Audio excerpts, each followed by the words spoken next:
Okay, so today we're going deep on something a little different. Yeah, definitely a bit more speculative this time. Yeah, you sent this document over the Third Empire .pdf. Hmm.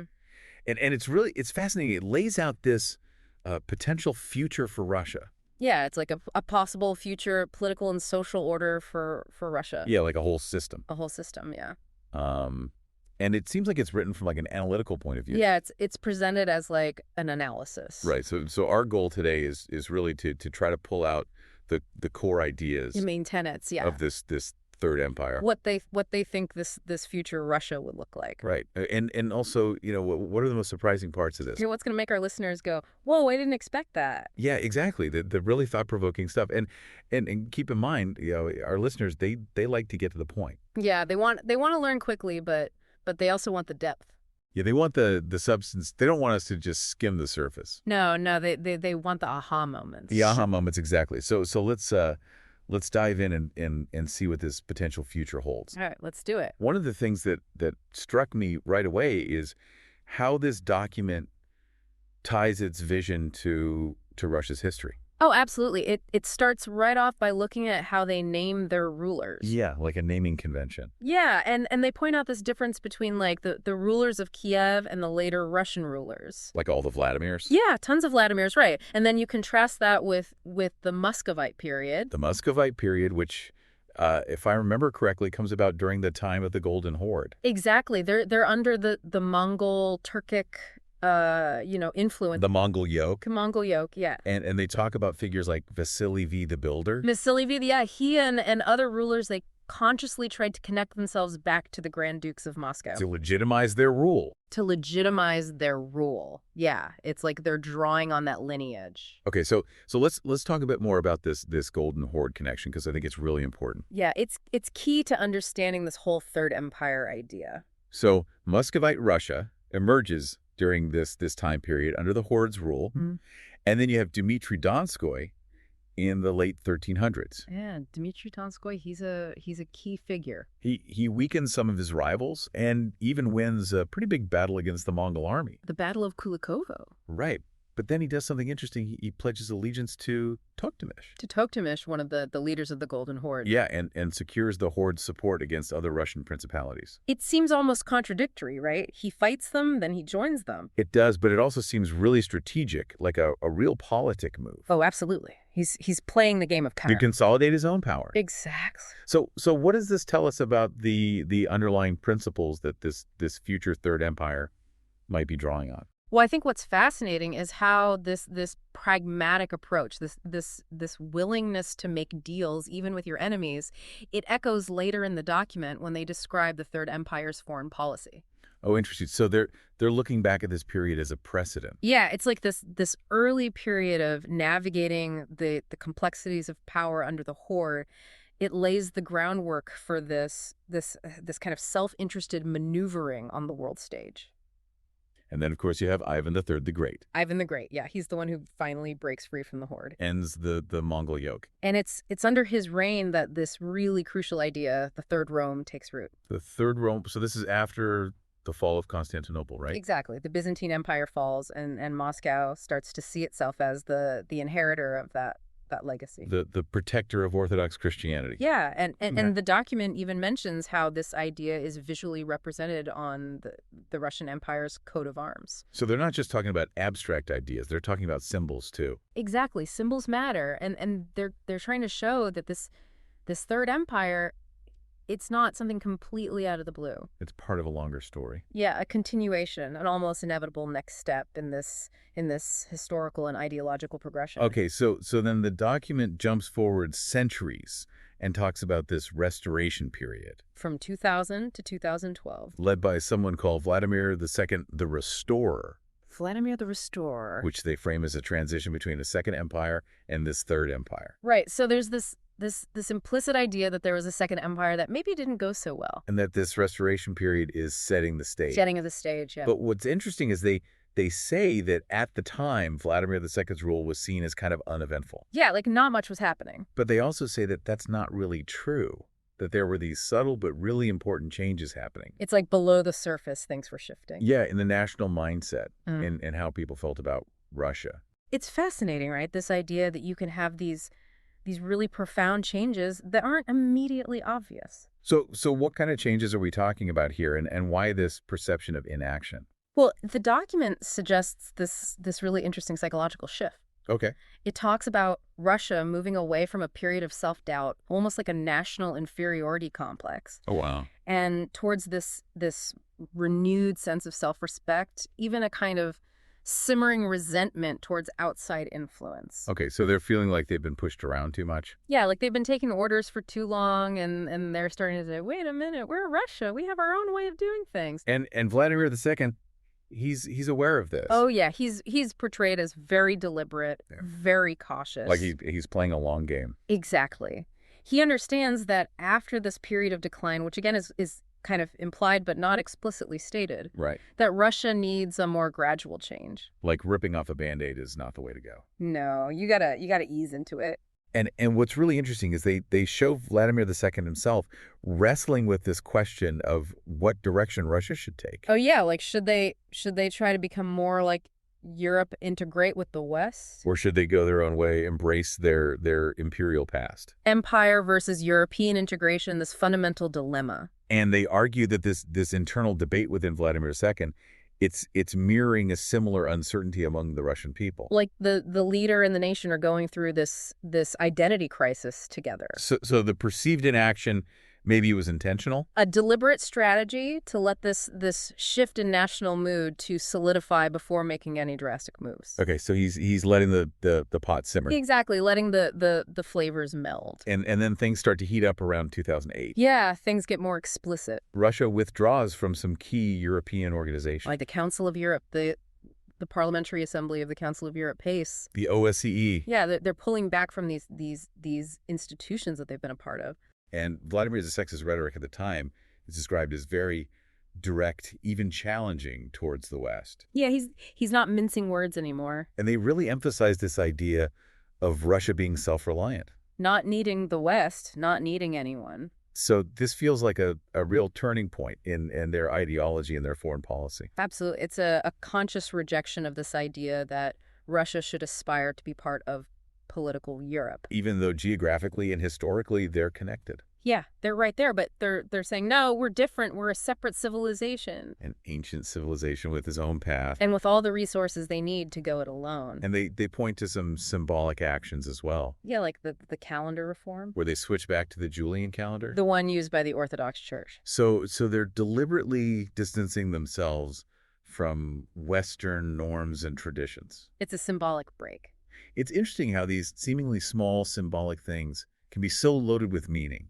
Oh, they're incredibly powerful. They tap into these deep-seated cultural and historical currents. Okay, so this sets the stage for the emergence of the main figure in the creation of this Third Empire. Gabriel the Great. Gabriel the Great, who succeeds Vladimir II. And one of the key moments in this transition is the constitutional referendum. On May 1st, 2013. May 1st, 2013, a date that will live in infamy or in glory, depending on your perspective. Right, and this referendum establishes this principle of a service class called guardsmen. The guardsmen. And the document highlights how controversial this term was initially. Because it has all this baggage, right? It links back to Ivan the Terrible's Oprichnina. Which was a pretty brutal period. Yeah, state-sponsored violence repression. A happy time. Not at all, but ultimately they adopt this term, guardsmen. And May 1st becomes Constitution Day. So they're embracing this controversial historical legacy. What's the significance of this guardsman concept? Well, I think they're envisioned as this new kind of nobility or elite. Okay. Whose status and privileges are tied directly to service to the state. So it's like a meritocratic system in a way? In a way, but it's also very hierarchical. Right. It harkens back to these historical models of service to the Tsar. But it also has this potential for a very rigid social structure. And the fact that they chose this term guardsman with all its negative connotations. It suggests this intentional embrace of a certain kind of strong centralized authority. They're not shying away from it? No, they're leaning into it. And Gabriel, he doesn't stop there. Oh no, he's just getting started. The document outlines this ambitious 4-phase plan.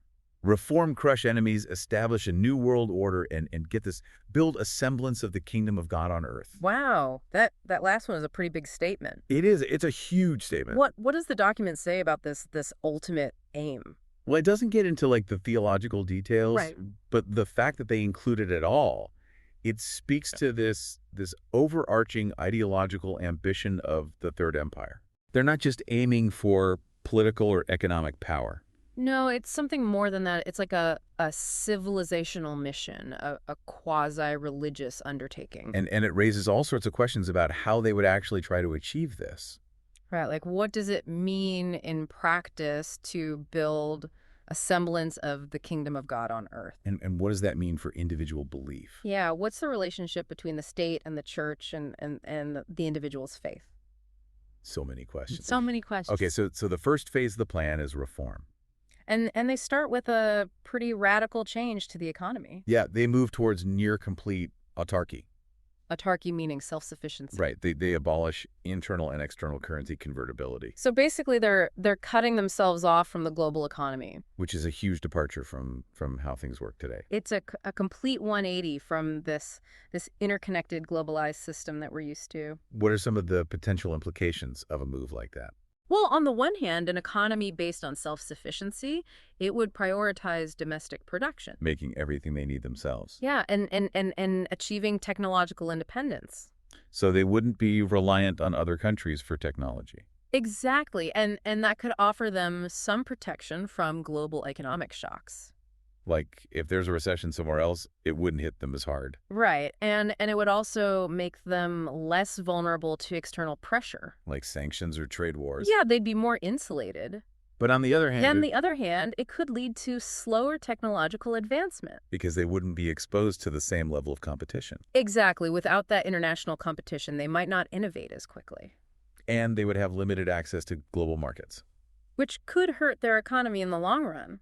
And it could also have a big impact on people's everyday lives. Oh, absolutely. The types of goods and services available to ordinary citizens would likely be much more limited. Okay, so the high risk, high reward kind of move. Yeah, a big gamble. And then Gabriel, he offers this really specific interpretation of American history. Yeah, he sees America's early ideals as being corrupted by this pursuit of global dominance in the 20th century. So he's saying that America went off track. That it abandoned its principles. And he even interprets events like the Great Depression and World War II through this lens. It's a pretty revisionist take on history. It is. So what's the purpose of this reframing of American history? Well, I think it serves to legitimize the Third Empire's own ambitions. To establish a new world order. Right. They're saying, look, America messed things up. We're here to fix it. And this narrative of a declining West? It leads to the weakening and eventually the elimination of Western civilization as a main adversary. And that culminates in the proclamation of the Third Russian Empire. On May 9th. Which becomes Victory Day and Empire Day. A double whammy of holidays. Right.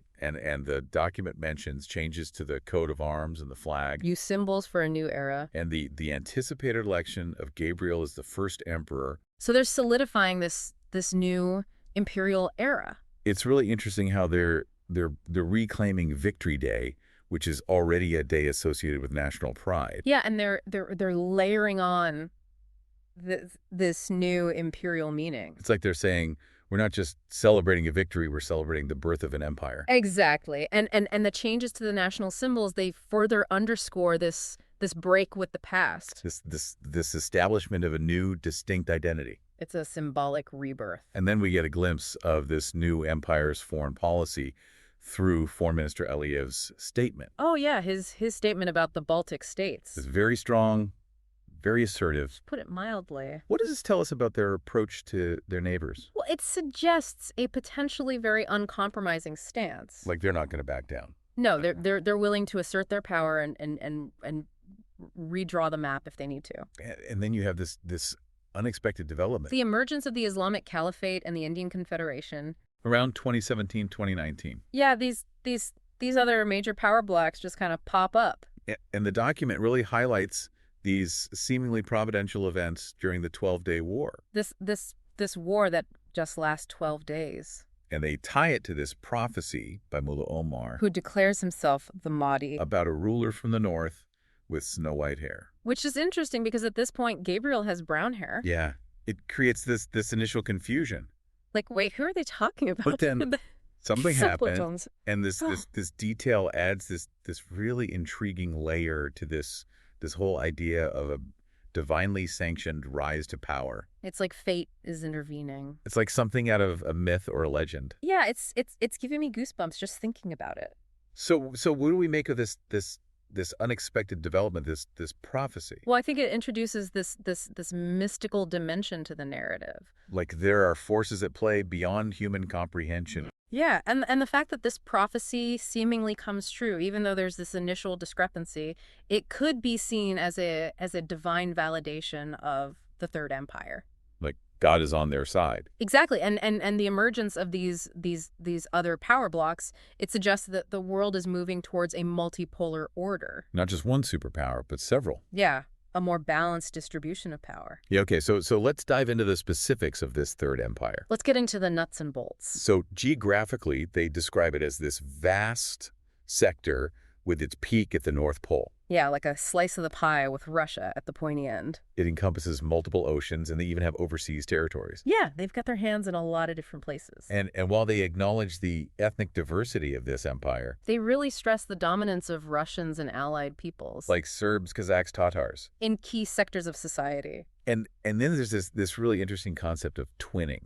Twinning to become Russian. What does that even mean? Yeah, the document doesn't give us a precise definition, Right. but it seems to imply a process of cultural assimilation. Like adopting the Russian language and culture. Yeah, and maybe even converting to orthodoxy, So it's about creating a unified civilizational identity. where Russianness transcends ethnicity. Like you could be Russian even if you weren't born Russian. Exactly. It's about embracing this broader cultural and spiritual identity. And they talk about nationalism as having two layers. 2 layers. The first layer is this primacy of Russianness as a civilizational identity. Which trumps any kind of tribal or ethnic identity. So being Russian is more important than being Chechen or Tatar or whatever. Right. It's the overarching identity. And the second layer is this idea that Russia is a state defined by Russian culture and worldview. Regardless of the ethnic makeup of its population. So even if there are regions that are majority non-Russian, They're still part of Russia because they're part of this Russian cultural sphere. and at the core of this Russianness is orthodoxy. The Orthodox faith is the bedrock And they specifically reject pre-Christian Slavic culture. because they see it as tainted by Western influence. So they're drawing a very clear line. Between what they consider authentically Russian and what they see as foreign. And then there's this interesting wrinkle. They have a separation of church and state. But they frame it as a way to protect the church. So it's not about secularism. No, it's about shielding the church from political interference. Well, it's a very different way of looking at it. It is. It's a unique understanding of the relationship between the spiritual and the temporal. Okay, so let's talk about the government structure. The nuts and bolts of power. They describe it as a 4-tier system with the emperor at the top. The big cheese, the head honcho, And then you have the prime minister the second in command, and then imperial offices. which handle specific areas of government. And then administrations. They oversee the offices. And then finally agencies and services. the ones who actually do the work. There's a very hierarchical system. Very top-down, very clear lines of authority. And they say there's no concept of a member of the government. Not in the way we understand it. Like there's no cabinet. No, it's Yeah, all about these imperial offices and administrations. And they're all accountable directly to the emperor. He's the one calling the shots. And the way they elect the emperor is pretty interesting, Oh yeah, it's a 3-round system. with a very high consensus threshold. So you need a lot of people to agree on who the next emperor should be. I mean, there's a long transition period. So it's not like a sudden change of power. It's a very deliberate process. Very carefully managed. So why do you think they set up such a complex system? Well, I think it's all about stability. Making sure there's a smooth transfer of power. Yeah, and preventing any kind of factionalism or infighting. Like they want to avoid any kind of power struggles. Exactly. They want to make sure that the transition is as seamless as possible, And then you have the Zemstvo system.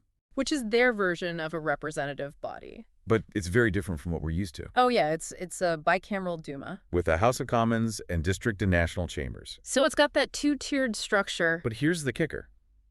There are no political parties. No parties, no competing ideologies. And the deputies, they're seen as hired employees. Not as representatives of the people. So it's a very different understanding of representation. They're not there to advocate for their constituents. They're there to carry out the will of the And emperor. to implement the policies of the state. So why do you think they set it up this way? Well, I think it's about prioritizing technical expertise over political ideology. So they want people who are competent. Yeah, experts in their fields. And they want to avoid the kind of partisan bickering that you see in other systems. The gridlock, the constant fighting, And then there's the security apparatus. which is pretty intense. They rely heavily on this techno-interrogation system, The truth serum. which they use in law enforcement. And it removes immunity for officials. So nobody is above the law. At least in theory.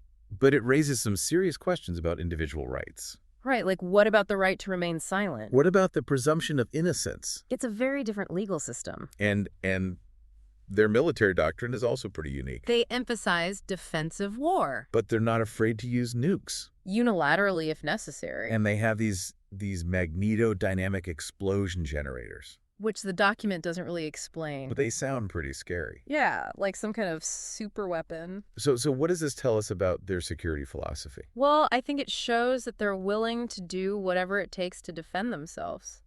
Even if it means using extreme force. And they're not relying on allies. They're going it alone. Self-reliance is a key theme. Okay, so let's talk about the economy. The money, The money. it's heavily state-dominated. The state controls most of the land. Private ownership is basically limited to small residential plots. You can own your house, but not much else. And nationwide projects are the main drivers of growth. Big infrastructure projects, big technological initiatives. And they limit personal fortunes. Through stock market regulations and property taxes on shares. So no Big- oligarchs. No extreme wealth. And it's interesting, they seem to focus more on investment than consumerism. That's not about buying the latest gadgets. It's about building for the future. Long-term thinking. And they have all these policies to encourage marriage and fertility. Yeah, they have a tax on small families. And they give benefits to large families. Mm-hmm. And they even segregate schools. Boys and girls separate, And private employers can discriminate based on religion and nationality, which they call inclusive. which is a very Orwellian use of language. It's a very different set of values. It is. So what's the thinking behind all of this? Well, I think they're trying to shape the demographic and social landscape. To create a strong and unified nation. Yeah, and they're not afraid to use some pretty heavy-handed methods to achieve that goal. Okay, so we've talked about the political system, the economic system, the security apparatus. The framework of this Third Empire, Let's talk about religion. which, as we've seen, is central to their ideology. Orthodoxy has a constitutional status, It's the state religion. and they've even made some reforms, like allowing married bishops. which is a big change for the Orthodox Church. It is. And they emphasize the importance of brotherhoods. There's social interaction. So what's the significance of all this? Well, I think they're trying to create a society where religion is deeply embedded in everyday life, Where faith is not just a private matter. but a public one And they're using the church to promote social cohesion. to bring people together. Okay, so last but not least, let's talk about culture. The soul of the nation. They have some interesting rules. Like they ban certain types of martial arts weapons. And they really promote traditional forms of fighting. like Sambo. And they have this concept of a near elite, Within the Third Estate. which is kind of a weird idea. It is like a sub-elite. I get this.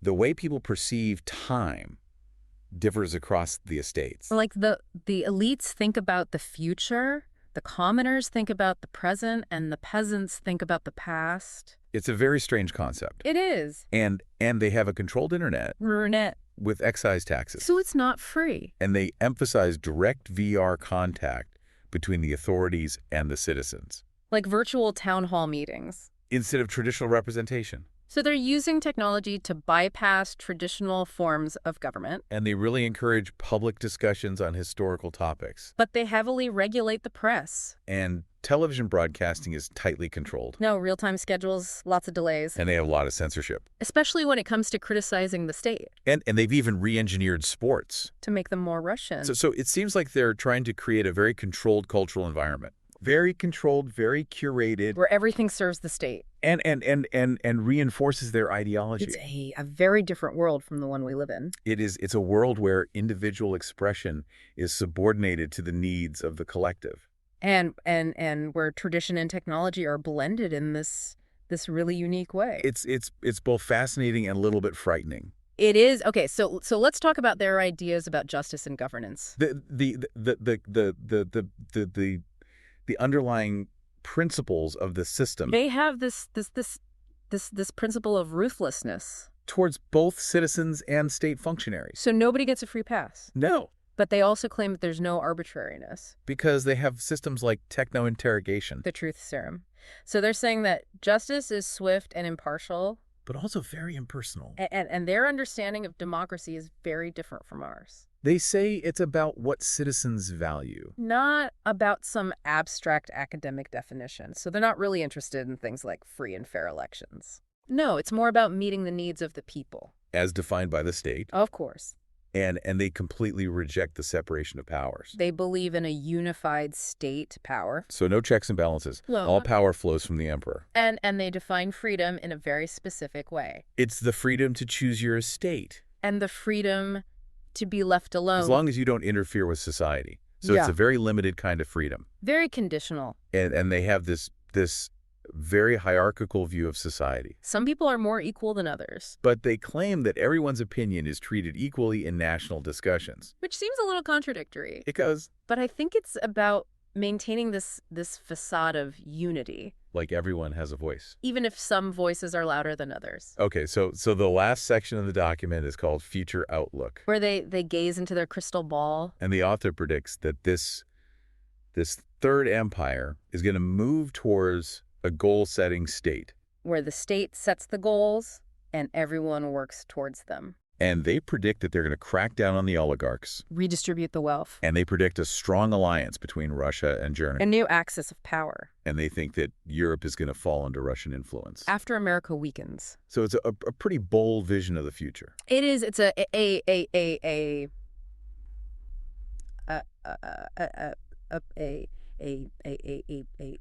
world where Russia is the dominant power. So to wrap up this deep dive into the Third Empire, This journey into a possible future. we've explored this really detailed vision of a future Russia. That combines elements of the past with cutting-edge technology. And they have these really unique interpretations of concepts like nationalism and democracy and justice. All in service of this grand ambition to reshape the world. But it's important to remember that this is just one document. One person's perspective. It's a hypothetical scenario, A thought experiment. but it's a really thought-provoking one. It forces us to question our own assumptions about how society could be organized. And what the future might hold. So I'd like to leave our listeners with a question. A question to ponder. As you think about this third empire, this vision of the future, what aspects of it do you find most striking? What surprises you? What intrigues you?